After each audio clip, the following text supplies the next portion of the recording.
In this video I'm going to show you how to distort objects. So I've got my coffee bean, I'm going to select my coffee bean and I'm going to use the tool up here. Okay, so you're currently probably on the scale tool if you've used that before.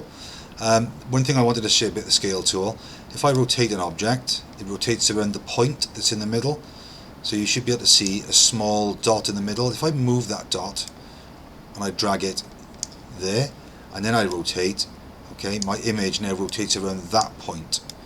Okay, so wherever your dot is, or wherever your rotation point is, that's what the image rotates around. Okay, so anyway, that's a little bit of an aside. What I want to show you is the Distort tool. So if I drop the list down here on the scale tool, hold the button down, select the Distort tool, what I can do now is distort my shape. So it allows me to do some weird and wacky things with my shapes.